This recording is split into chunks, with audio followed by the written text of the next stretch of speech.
Paul from The Answer. We've just released a new album, Sundowners, and hope you all get a chance to listen to it and enjoy it. Beautiful, Paul. Thanks for joining us today, my friend. Oh, you're welcome. Nice to be here. Nice to be here. Oh, sure, man. So as you say, The Answer returned with your first album in 7 years called Sundowners on March the 17th. So after so long, mate, like it must almost feel like it's your debut album all over again. It does a bit, yeah. It definitely reminded us of back in 2005 with our first record, Rise. I think having that much of a break, everyone was sort of re-energized and really excited to get going again. And yeah, we couldn't have had any more fun in the studio doing it, and really happy with how it turned out. Yeah. So tell us a bit more about Sundowners from a musical point of view and what you were going for with the album. Yeah, I think kind of, we made 6 albums before that, and then having a break, we kind of had a chance to be very objective and kind of, I guess, remove ourselves from the band completely for a while, because when we stopped, I wasn't sure if we were going to come back and make another record, so I kind of was in a mindset that I was no longer in The Answer, and it gave me a fresh perspective on what we'd done before and what I really liked about it and what I wanted to do if I got a chance again.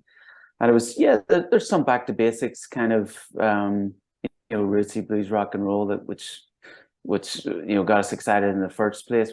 We've kind of used that as the template to get going again. And I think kind of we wrote it in a much different way than usual, because we started with, we hadn't seen each other in a few years, so it was quite different that way to, just get going again. I think we had maybe 2-3 sessions of writing together and demoing before COVID hit us. And then that kind of put a spanner in the works. I wasn't sure when we were going to finish it or when we could get in the studio. And we would just write kind of once a week. We'd meet up on Zoom and exchange ideas and go off and work on them individually. And we just had maybe I think a week each summer. It's like summer 2020 we got together, did all the stuff we've been working on, demoed it, and then we didn't see each other for another year and did the same thing, and then went into the studio. It was a very different way of writing. I think it made, maybe the songs a bit more focused, a bit more simple in some aspects where we might have overcomplicated things before. And then I think kind of we had the producer Dan Weller work with us, and he had very specific ideas with what guitar sounds we would go for, and kind of the groove and sound of the drums and the bass. And we tracked it all live to 16-track tape machine, and completely live. So it was kind of a different experience, and I think it all it adds to the groove and to the maybe slightly more vintage sound that it has compared to our previous records. And yeah, it definitely was. We kind of made things a bit more simple and got back to our roots, but with the experience we've had, we applied that to try and make things better. Oh, cool. And to date, you've released the singles Blood Brother, Want You to Love Me, and Living on the Line. So would you say overall they're a good sonic representation of the album as a whole? I think so, yeah. They're pretty good calling cards for the record. I think the only thing that's maybe not represented there is there's a few more kind of down-tempo songs. There's a track called No Salvation, which is kind of very, very Stonesy, kind of, Exile on Main Street, kind of, like maybe one of the ballads off that. I think Always Alright's kind of like an acoustic Americana kind of thing at the end, which is a bit different from the singles. And maybe even another track, Get On Back, is kind of a funk sort of thing, which is quite unique on the album. So I think that's, yeah, the meat and potatoes is in those 3 tracks, but there's a few twists and turns on the rest of the album. Yeah, cool. Now, if I was a betting man, mate, I'd put money on the fact that the album being released on St. Patrick's Day wasn't a coincidence. No. Well, it was the only free day we could get a release that, so it had to be that. And it's a Friday, and it all fell into place. It all fell into place, yeah. just by luck. Luck of the Irish, real thing. Yeah, we'll certainly hit a few Guinness that Friday night. And well, I was going to say, for the people coming to the show that hopefully by the record they'll have a day off to recover, but we have another show, but that won't stop us putting a few Jameson and Guinness down that night. Great effort. And the first song on the album, Sundowners, which is a title track, provides a perfect passageway into the rest of the music, I think. Like, it starts with an almost Western style vibe that's almost mystical in parts, and then the guitars and the bottom end kick in. The song switches to a more blues-based swagger. So why choose that one to open the album and sort of represent it in a way? I think it's kind of a change for us to start the record with that kind of song. Initially, when I heard it, I thought that's the song for the middle of the album. You know, once you kind of hit your sort of first four kind of singly type songs and more rock and stuff, and then we would take it down into that kind of, you know, more psychedelic vibe. But we were listening back to it in the studio, and I think our bass player Mickey suggested, "Why don't we open the album with that song? You know, it's something different for us, and you know, it'll you know, it might throw people, but if they stay for the ride, you know, they're going to really like the rest of the album." I was thinking, you know, if people hear that on Spotify, they're just going to, you know, if they don't like the first 10 seconds, they're going to skip it, or, you know, they won't get through it all. But we thought, yeah, what the hell? Let's open up with that. Because I think another thing we did on this record was anytime we came to like a junction where we had to think, what should we do? We think, well, what would we've done on previous albums? Okay, well, let's do the opposite of that. And this was kind of one of those moments. So yeah, it might throw some people off, but I think a lot of people enjoy it too. Yeah, well, you can tell him from me that it worked, because like I haven't heard much of your music before, and that song came on, and it's just like it intrigued me. Like, it made me want to listen on it and hear more. So he's at least one person. Okay, cool. He got at least one person, right? That's good. That's good. I'll tell Mickey it worked. When you recorded the album at Middlefarm Studios in 2022, that was the first time the whole band was together in a studio since 2015. So was it awkward in any way, or was it sort of more like a homecoming of family? By that stage, it was certainly a homecoming. We're just really happy to be there, and I think even though we didn't have the time together we'd normally have making a record, I think we had enough experience and were well prepared enough that we could go in and cut the album live and you know, make it good. But previously we would have done 2-3 weeks of pre-production with the producer, whereas this time it was, you know, those kind of few weeks we had across 2 years, and we didn't meet the producer Dan Weller until we went into the studio. Of course, we talked to him and, you know, interviewed him on Zoom and stuff, but we never met him in person until the first day of recording. So there was a sense of jeopardy there that thankfully worked out okay. And then, yeah, it was just great. We had a great time hanging out, you know, just sort of playing during the day, having a few drinks afterwards. And Middlefarm, it's got this kind of, the kitchen is beside the control room. So once we'd finished, we'd go in there, you know, have a few drinks, play some records, and you know, just have a good old time like the old days. So it was kind of a working holiday, I would say. That's a good way to describe it. I'm not going to ask the reason why he's decided to go on a break, because as far as I'm concerned, that's no one else's business. But what actually changed to make him decide to come back again and have another crack? I think it was probably just, we all felt we had unfinished business. It didn't kind of finish the way we wanted.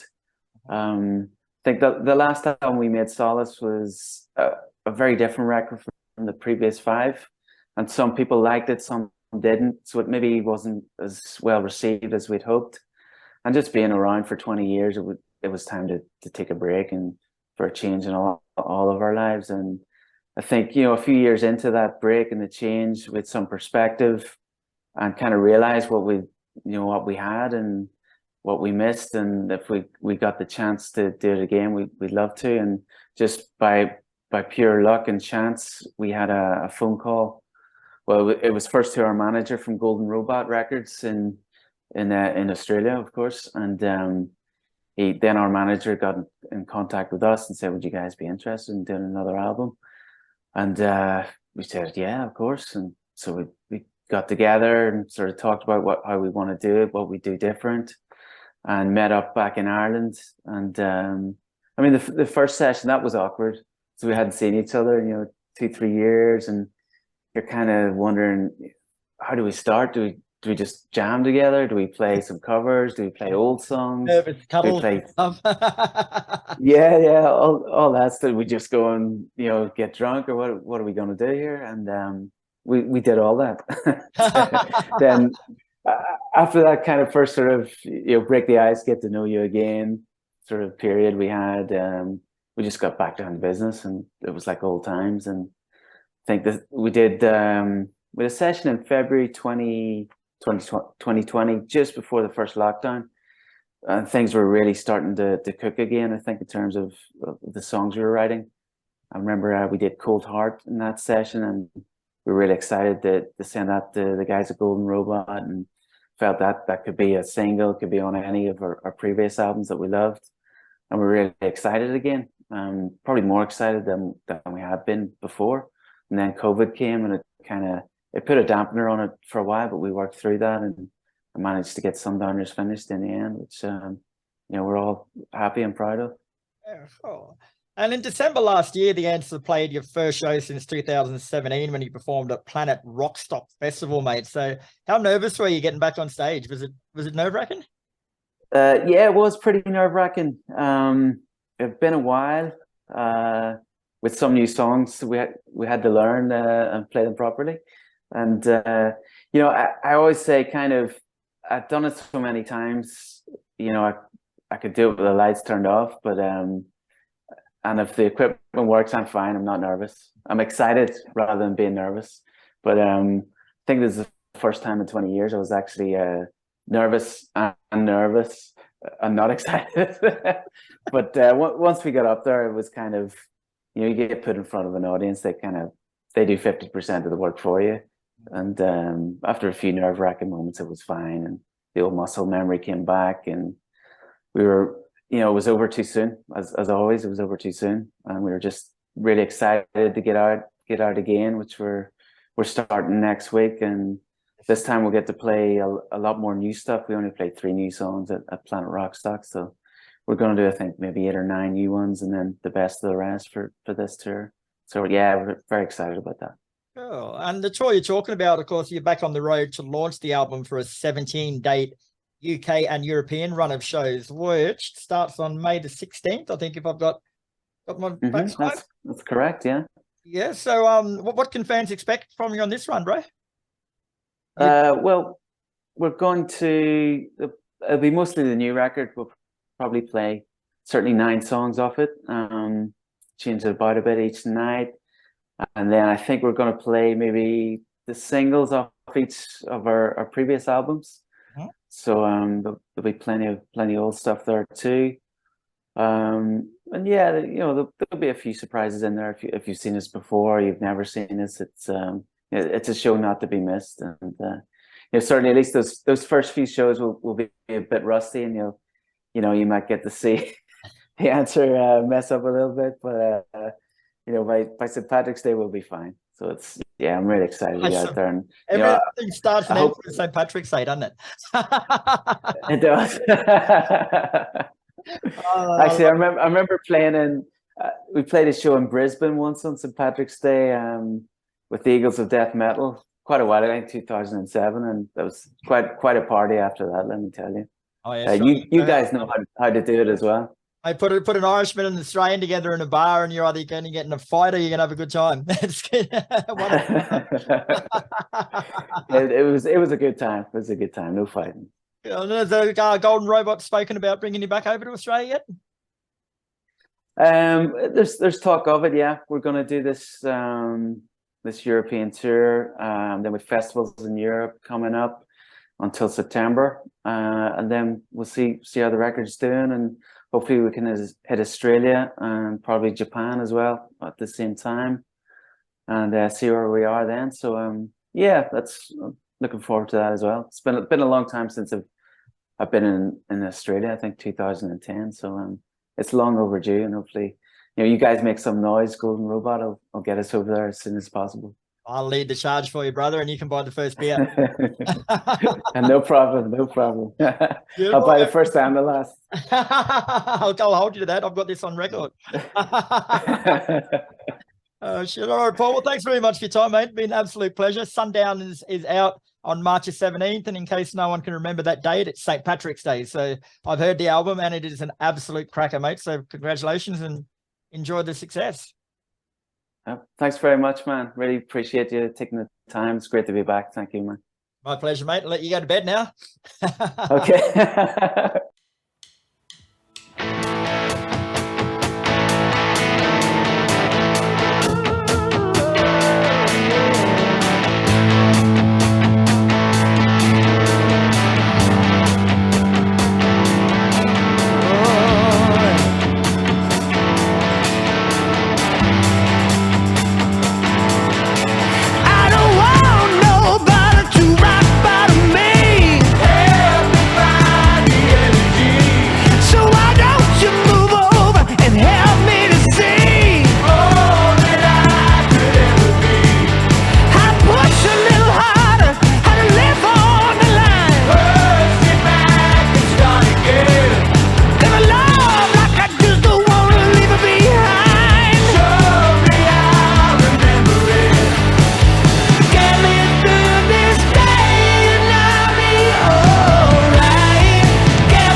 living on that line between this bitter land below